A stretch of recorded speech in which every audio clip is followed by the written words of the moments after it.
Hello students, कैसे हैं आप सभी लोग। आई होप आप सब बहुत अच्छे होंगे और मन लगा के पढ़ाई कर रहे होंगे। तो चलिए फिर हम आज का लेक्चर वीडियो स्टार्ट करते हैं। मैं हूं Pooja Singh and welcome back to my channel accounting master class and this is the 18th lecture. ये मेरा 18वां लेक्चर है on the subject business mathematics. And आज इस लेक्चर से हम स्टार्ट करने जा रहे हैं एक new chapter that is of sets. AP, GP, HP, matrix, determinant, ये सारे ही टॉपिक हम बहुत डिटेल में with lots of numerical last के 17 लेक्चर्स में डिस्कस कर चुके हैं। एंड आज इस लेक्चर से हम स्टार्ट करने जा रहे हैं न्यू चैप्टर। वैसे तो ये चैप्टर बहुत इजी है। इवन मैं कहूँ कि अभी तक हमने बिजनेस मैथमेटिक्स में जितने भी टॉपिक किए हैं उन सब में this is the easiest one. ये सबसे आसान चैप्टर अब हम स्टार्ट करने जा रहे हैं। ठीक है, और मैं कोशिश करूंगी कि ये जो पूरा चैप्टर है सेट्स का, इसको हम 4 से 5 लेक्चर्स में ओवर कर दें। ओके, तो चलिए फिर बिना टाइम वेस्ट किए हम जल्दी से आज का लेक्चर स्टार्ट करते हैं। सेट्स। तो ये जो वर्ड है सेट्स, ये पहले आपने सुना है क्या? अपनी डे टू डे लाइफ में कभी ये वर्ड सेट सुना है? तो हाँ, हमने सुना है। हम कहते हैं ना सोफा सेट। ठीक है, सोफा सेट ये यूज करते हैं वर्ड, या क्रॉकरी सेट। ठीक है, तो इससे, या दीवान सेट जिसमें कुशन कवर्स होते हैं, ठीक है, बेडशीट होती है, तो वो दीवान set, crockery set, sofa set. तो ये सेट वर्ड हमने अपनी डे टू डे लाइफ में भी सुना हुआ है। ठीक है, तो इससे क्या समझ में आ रहा है? सेट्स मतलब कलेक्शन ऑफ समथिंग। यानी ये देखिए, सोफा सेट में क्या होता है? Collection of sofa. ये जो कलेक्शन ऑफ सोफा की जो चेयर्स है उसका कलेक्शन है। क्रॉकरी सेट में क्या होता है? Collection of these crockery. ये जो ग्लासेस हैं, कटोरी है, प्लेट्स हैं, इनका, स्पून्स हैं, इनका कलेक्शन। ठीक है, और ऐसे ही दीवान सेट। तो इससे हमें समझ में आ गया कि सेट मतलब क्या है? कलेक्शन ऑफ समथिंग, किसी पर्टिकुलर टाइप के ऑब्जेक्ट का, ठीक है, collection. This is called set. ठीक, ये तो हमने समझ लिया डे टू डे लाइफ में। बट यहाँ पर हम मैथ्स में जो सेट है इसकी बात कर रहे हैं। तो मैथ्स में जो सेट है वो कुछ अलग नहीं है, वो यही है। सेट क्या होता है? Set is a collection of object. ठीक है, ऑब्जेक्ट का कलेक्शन ऑफ पर्टिकुलर काइंड। यानी एक पर्टिकुलर टाइप के जो ऑब्जेक्ट्स होते हैं उनका जो कलेक्शन होता है, उनका जो ग्रुप होता है, दैट इज कॉल्ड सेट। ठीक, जैसे एग्जाम्पल लेके समझाते हूँ। जैसे एग्जाम्पल हम जानते हैं नेचुरल नंबर। अगर हम कहें even natural number less than 11, ठीक है, नेचुरल नंबर तो हम जानते हैं ना, 1 2 3 4, 1 से स्टार्ट होने वाला नंबर 1 2 3 4 5 6, ये क्या है? Natural number. और इसमें इवन नेचुरल नंबर की बात करें तो यानी 2 4 6 8 10, ये इवन नेचुरल नंबर हो गए। तो ये जो even natural number less than 11, 11 से कम, ये जो इवन नेचुरल नंबर है वो क्या क्या हो जाएंगे? 2 4 6 8 10। तो इसका क्या ये बन गया? सेट। ठीक है, तो सेट क्या है? Collection of this object. ये कलेक्शन ऑफ ऑब्जेक्ट जो एक पर्टिकुलर टाइप के हैं। तो पर्टिकुलर टाइप यहाँ क्या हो गया? Even natural number. ये नेचुरल नंबर है और ये इवन है। ठीक है, तो दिस इज कॉल्ड सेट। या फिर दूसरा एक कह सकते हैं कि माउंटेन्स ऑफ इंडिया। इंडिया के जितने भी माउंटेन्स हैं उनका जो कलेक्शन है, that is also a set. ये एक पर्टिकुलर टाइप के हैं और कलेक्शन ऑफ ऑब्जेक्ट है। रिवर्स ऑफ इंडिया, इंडिया की जितनी रिवर्स हैं वो क्या है? पर्टिकुलर टाइप की है। It's a collection of river, जिसमें गंगा, यमुना, सरस्वती और भी जितनी, ब्रह्मपुत्र, जितनी भी रिवर्स आती है वो इसमें आएंगी। ठीक है, या फिर अगर हम कहें वॉवेल्स इन इंग्लिश अल्फाबेट। ठीक है, इंग्लिश अल्फाबेट में तो 26 अल्फाबेट होते हैं, लेकिन इसमें वॉवेल कितने होते हैं? ए, ई, आई, ओ, यू। ठीक है, तो अगर ये जो वॉवेल्स ऑफ इंग्लिश अल्फाबेट है, ये क्या हो गया? ये हो गया सेट, क्योंकि एक पर्टिकुलर टाइप का हो गया कलेक्शन ऑफ ऑब्जेक्ट। ठीक है, तो दिस इज सेट, इसी को सेट कहते हैं। और सेट की नॉलेज होना बहुत जरूरी है, क्योंकि आगे चल के हम लोग पढ़ेंगे रिलेशन, हम लोग पढ़ेंगे फंक्शन, और फिर ज्योमेट्री, सीक्वेंस, प्रोबेबिलिटी, और भी कई टॉपिक्स पढ़ेंगे जहां पे ये जो सेट का जो बेसिक कॉन्सेप्ट है वो यूज में आएगा। इसलिए ये जो चैप्टर है काफी इंपॉर्टेंट है। ठीक है, तो सेट मतलब समझ में आ गया। सेट को हम मोटा मोटा कह सकते हैं, it's a collection of object of particular kind, this is called set. ठीक है, अब अगर मैं और प्रिसाइज डिफिनीशन की बात करूं सेट की, ठीक है, तो जरा एक वर्ड है इसमें और जोड़ लीजिएगा कि set is a well defined. ये वर्ड बहुत इंपॉर्टेंट है कि सेट क्या है? Set is a well defined collection of object. Set केवल कलेक्शन ऑफ ऑब्जेक्ट नहीं है, ये तो मैंने कह दिया, मोटी मोटी डिफिनीशन ये है, समझ लीजिए। ठीक है, लेकिन अगर हम मैथ्स के हिसाब से प्रिसाइज जो डिफिनीशन की बात करें तो सेट क्या है? Set is a well defined, ठीक है, well defined collection of object है। अब ये वेल डिफाइंड का क्या मतलब है? वेल डिफाइंड का मतलब है कि इसके जो एलिमेंट्स है ना, that should be clearly defined, वो क्लियरली डिफाइंड होनी चाहिए। जैसे यहाँ पे क्लियरली डिफाइंड है कि it's an even natural number, ये इवन नेचुरल नंबर है, ठीक है, कोई कंफ्यूजन तो है नहीं, कोई कंफ्यूजन तो है नहीं कि ये नेचुरल नंबर है कि नहीं है, इवन है कि ऑड है, कोई कंफ्यूजन तो है नहीं, तो इट इज वेल डिफाइंड, ठीक है। तो जो कलेक्शन ऑफ ऑब्जेक्ट होना चाहिए that should be well defined. जैसे वॉवेल्स की बात करें, ए ई आई ओ यू, इसमें कोई कंफ्यूजन तो है नहीं कि पता नहीं ये वॉवेल है कि नहीं है, ठीक है, तो इट इज वेल डिफाइंड। ठीक, एक मैं एग्जांपल आपको बताती हूँ जो वेल डिफाइंड नहीं है।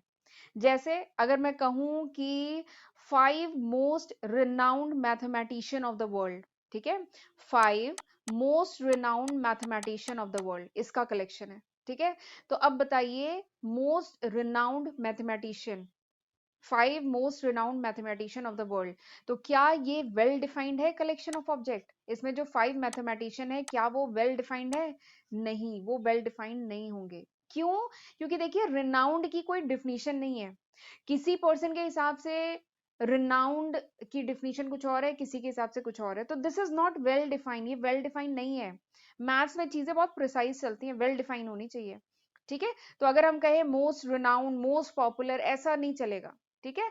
तो चीजें जो है, जो कलेक्शन ऑफ ऑब्जेक्ट है वो डिफाइंड, प्रॉपरली डिफाइंड होना चाहिए। वो इंटीजर है, नेचुरल नंबर है, होल नंबर है, ठीक है, किस टाइप का है वो, प्रॉपरली रियल नंबर है, इवन है, ऑड है, क्या है, it should be well defined, वो प्रॉपरली डिफाइंड होना चाहिए, ठीक है। तो दिस इज सेट, इसी को सेट कहते हैं।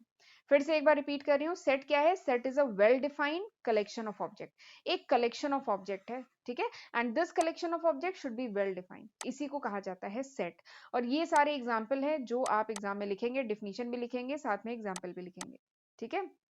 चलिए आगे बढ़ते हैं। अच्छा, ये जो सेट से रिलेटेड कुछ इंपॉर्टेंट चीजें हैं वो मैं आपको पहले बता देती हूँ। जो सेट है ना, उसमें कुछ चीजें ध्यान रखते हैं। जैसे अभी जब मैं आपको सेट को रिप्रेजेंट करना बताऊंगी, तो सेट के जो एलिमेंट होते हैं, सपोज करिए, अच्छा पिछली स्लाइड में बता देती हूँ, ये जो सेट के एलिमेंट थे, ठीक है, ये थे, ये कर्ली ब्रैकेट है, ब्रेसेस है, इसके अंदर ये एलिमेंट थे, ठीक है। तो सेट के जो एलिमेंट्स होते हैं ना, इनको हम एलिमेंट भी कहते हैं। ये जो 2 4 6 8 10 है, इसको हम एलिमेंट्स भी कह सकते हैं, ठीक है। या फिर इनको ऑब्जेक्ट्स भी, कुछ बुक में आपको ऑब्जेक्ट्स भी मिलेगा कि इन्हें ऑब्जेक्ट कहा जाता है, कुछ बुक्स में आपको मेंबर करके मिलेगा कि these are the members of this set.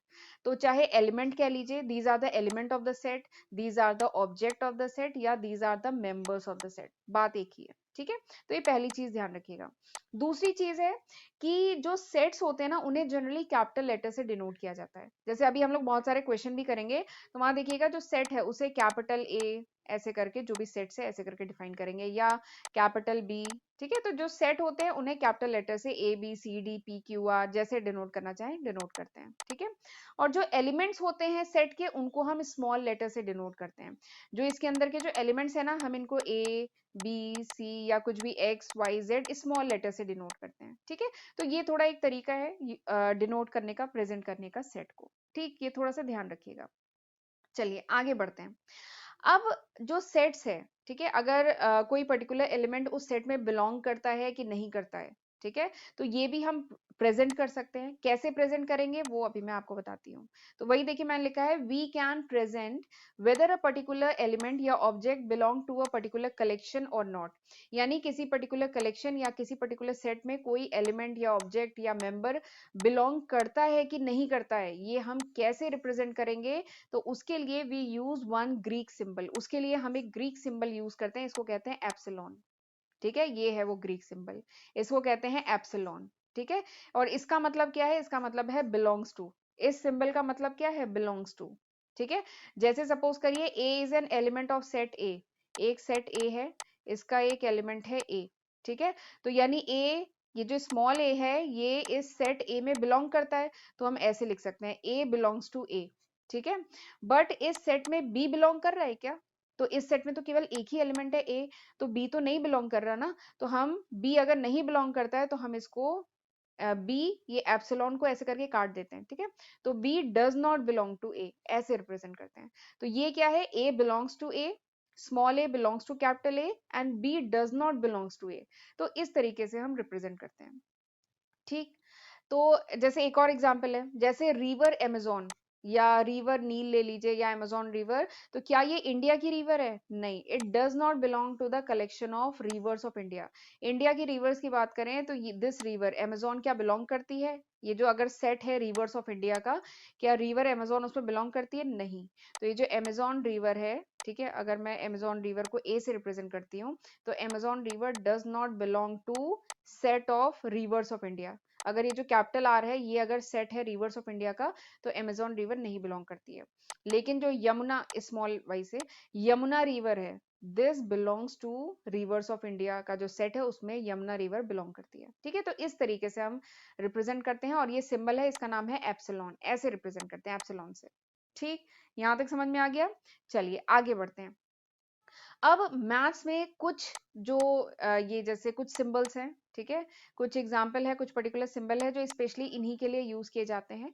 ठीक है, अगर कहीं पे भी कैपिटल एन लिखा है तो इसका मतलब क्या है? सेट ऑफ नेचुरल नंबर है। तो ये कुछ स्टैंडर्ड कोटेशंस है, नोटेशंस है, नॉट कोटेशन, नोटेशंस है जो आपको पता होनी चाहिए, जो यूज होंगी हर जगह मैथ्स में। तो इसको मैं अलग से बता दे रही हूँ।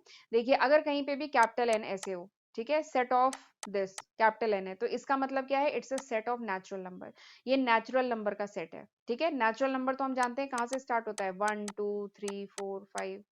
ठीक, दिस इज नेचुरल नंबर। अगर कहीं पे ऐसे z कैपिटल Z लिखा हो तो ये क्या है? It's a set of all integer, ये इंटीजर का सेट है।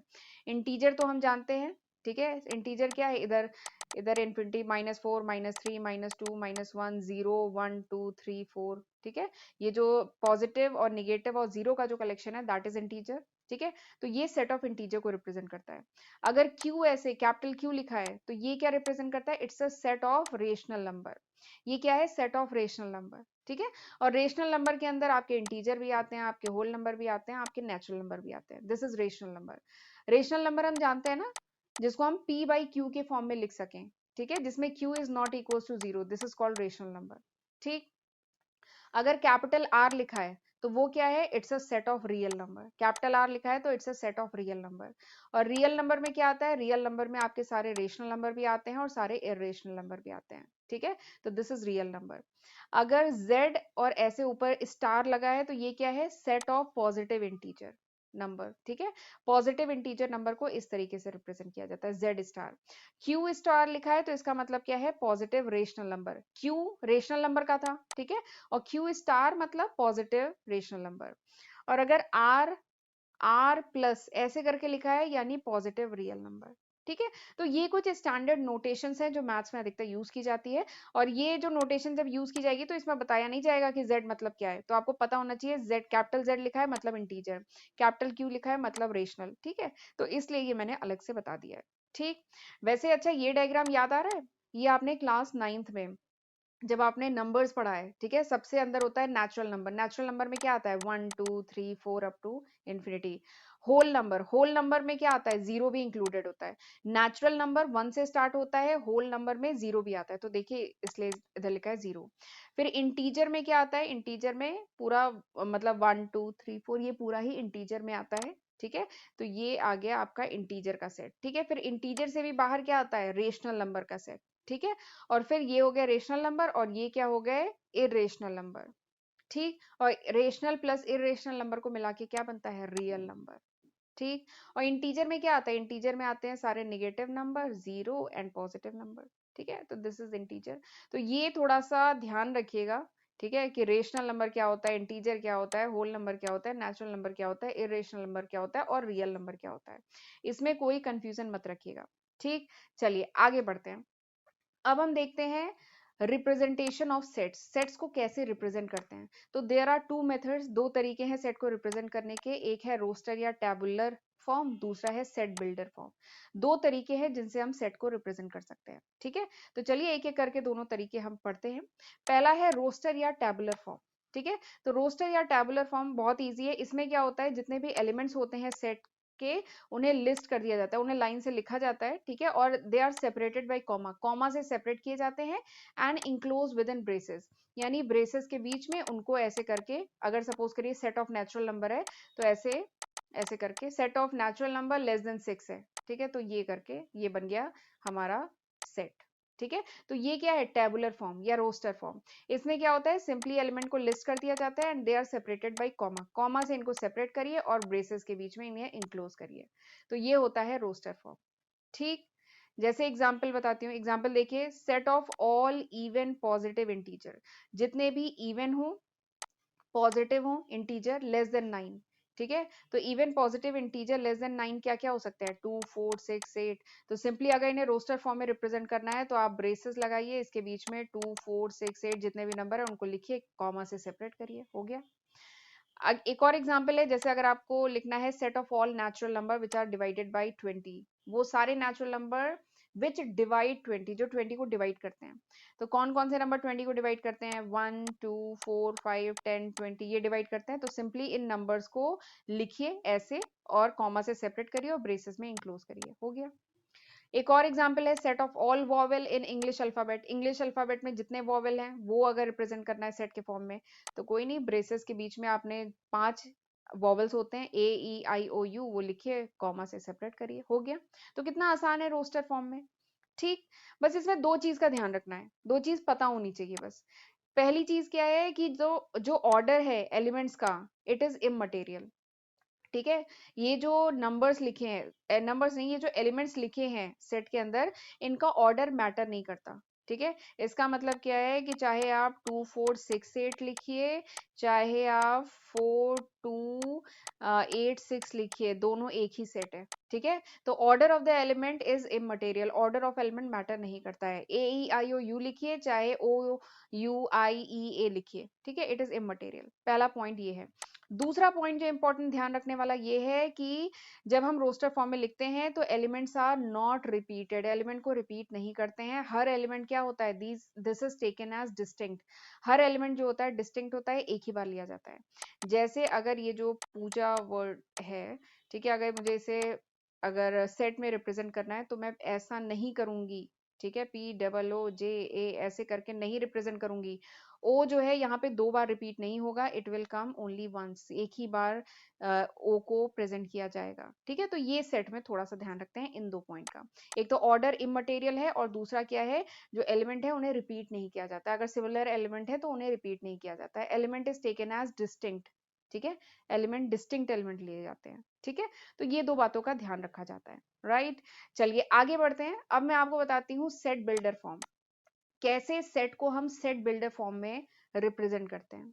तो यहाँ पे सेट बिल्डर फॉर्म में रिप्रेजेंट करने के लिए हम जानते हैं कि जितने भी एलिमेंट्स होते हैं किसी भी पर्टिकुलर सेट के जितने भी एलिमेंट्स होते हैं उनकी कुछ कॉमन प्रॉपर्टी होती है, कॉमन प्रॉपर्टी होती है, तभी तो वो उस सेट के एलिमेंट्स हैं, और जो बाकी एलिमेंट्स हैं जो उस सेट का पार्ट नहीं है उनमें वो प्रॉपर्टी नहीं होती है, और जो उस सेट में एलिमेंट्स है उनमें वो प्रॉपर्टी होती है, तभी तो वो उस सेट का पार्ट है, ठीक है। तो इसी चीज को इसमें यूज किया जाता है।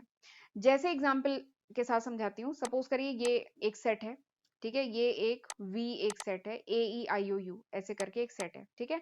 तो हम जानते हैं ये क्या है, these are the vowel of English alphabet के वॉवेल है ना। तो ये तो हो गया रोस्टर फॉर्म, ये हो गया रोस्टर फॉर्म या टेबुलर फॉर्म हो गया, बट इसको अगर सेट बिल्डर फॉर्म में हमें रिप्रेजेंट करना है तो हम कैसे रिप्रेजेंट करते हैं, इस तरीके से। क्या लिखा है हमने, पहले ब्रेसेस, फिर एक्स, फिर मतलब कोलन लगाया है, फिर एक्स इज, यहाँ पे जो कॉमन प्रॉपर्टी है उसको लिखते हैं, यहाँ पे x is a vowel in English alphabet, x क्या है, वॉवेल इंग्लिश अल्फाबेट का, ठीक है। अब इसको रीड कैसे करेंगे, इसको रीड करेंगे, देखिए दिस एक्स, रुकिए एक मिनट मैं स्क्रीन क्लियर कर देती हूँ, ठीक है।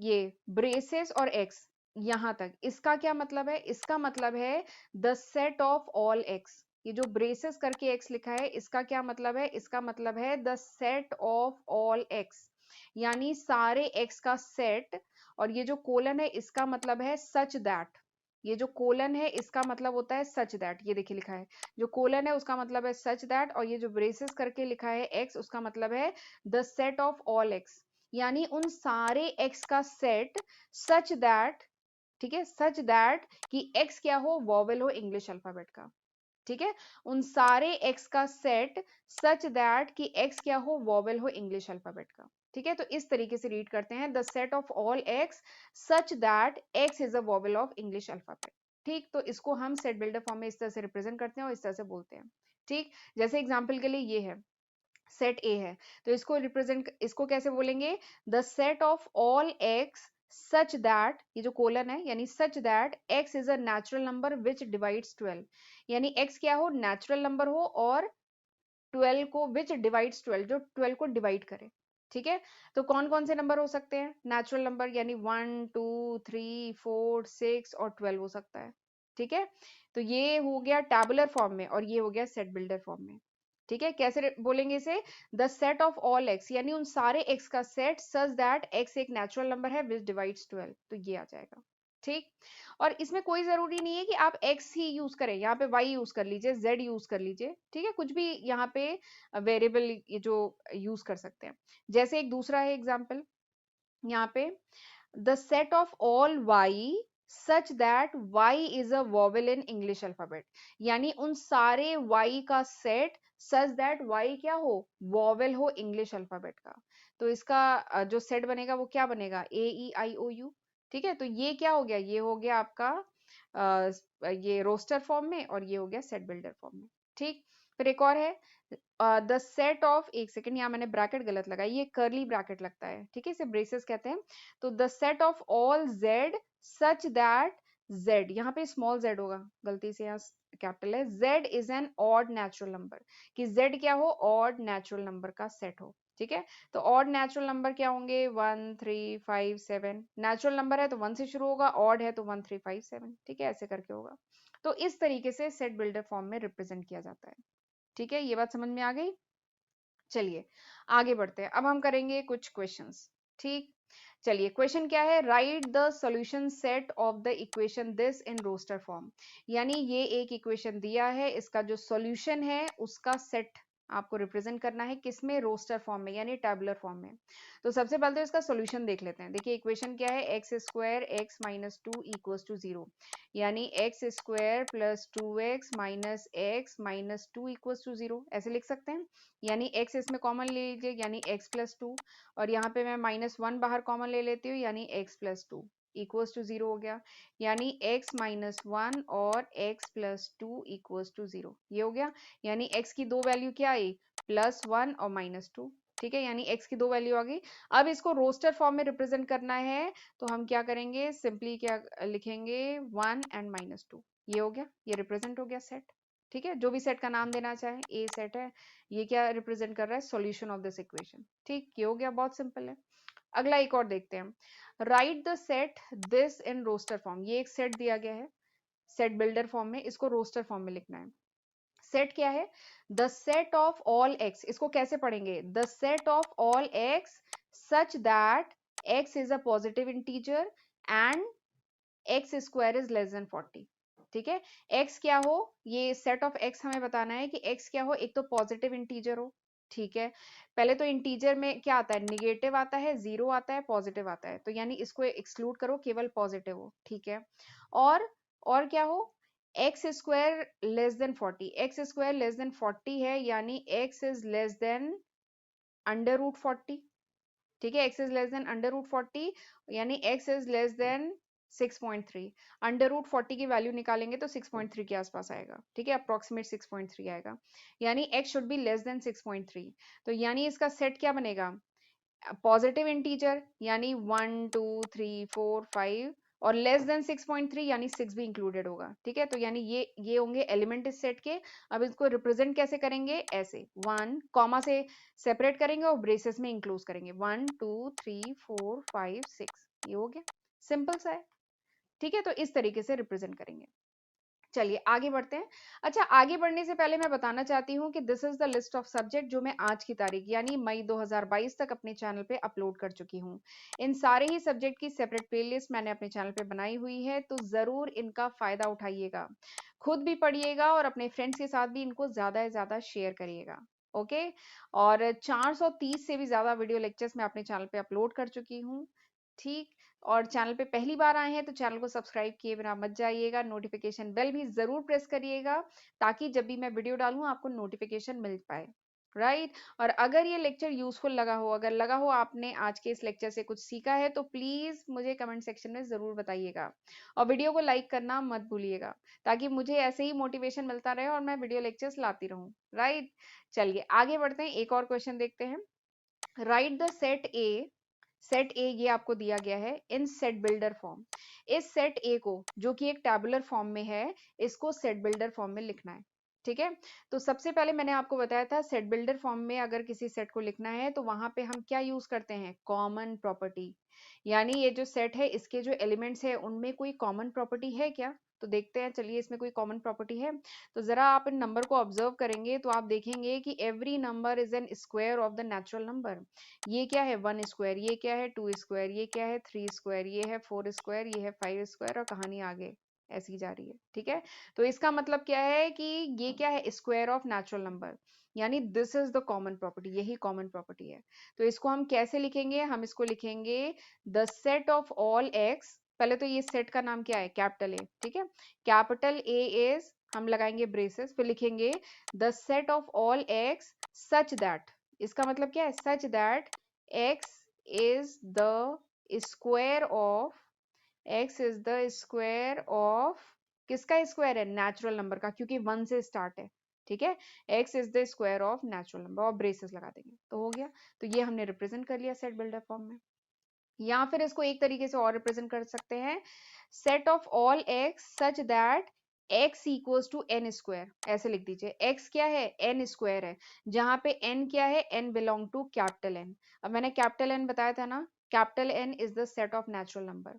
ठीक है, तो इस तरीके से भी रिप्रेजेंट कर सकते हैं कि x क्या है, x है n square, x equals to n square, where n क्या है, स्मॉल n क्या है, small n belongs to natural number. ठीक है, तो ये भी तरीका है रिप्रेजेंट करने का। राइट, चलिए एक और क्वेश्चन करते हैं।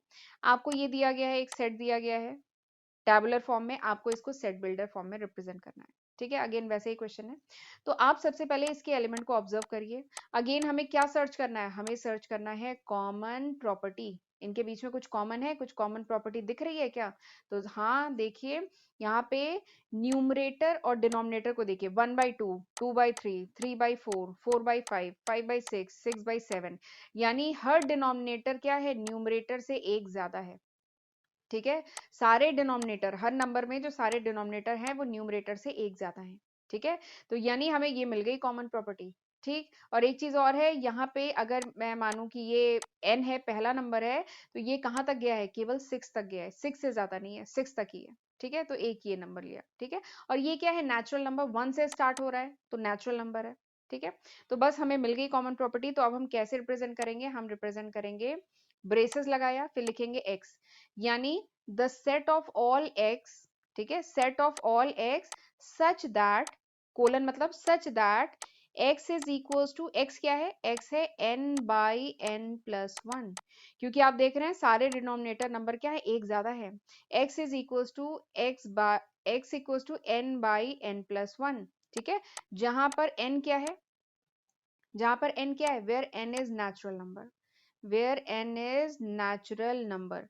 ठीक है, लेकिन ये नेचुरल नंबर कहां तक गए हैं, n is natural number and, और ये कहां तक गए हैं, n गया है 6 तक। ठीक है, यानी n की वैल्यू कहां से कहां तक है, n जो है 1 से स्टार्ट हुआ है, इसीलिए मैंने लेस, ये ग्रेटर देन और इक्वल्स टू का भी साइन लगाया। ठीक है, तो n 1 से लेके 6 तक गया है। ठीक है, तो this is the representation of this set in set builder form. इस तरीके से रिप्रेजेंट करेंगे, क्या लिखेंगे, the set of all X such that x equals to n/n+1। ठीक है, जहां पे n क्या है, नेचुरल नंबर है, कहां से कहां तक गया है, 1 से लेके 6 तक, देखिए 1 से लेके 6 तक गया है। ठीक है, तो इस तरीके से रिप्रेजेंट करेंगे। राइट, तो चलिए this was all about today's lecture. आज का लेक्चर हम यहीं तक रखते हैं। ठीक है, अब हम मिलेंगे अगले लेक्चर में। अब अगले लेक्चर में हम लोग सेट्स के ही आगे के टॉपिक डिस्कस करेंगे। ठीक है, तो ठीक है, तो तब तक अपना ध्यान रखिएगा। ठीक, और जितना पढ़ाया है बुक से इसको, इन क्वेश्चन, इस टाइप के जो क्वेश्चंस हैं उनकी और प्रैक्टिस करेगा। ओके, तो चलिए फिर मिलते हैं अगले लेक्चर में, तब तक अपना ध्यान रखिएगा। God bless you.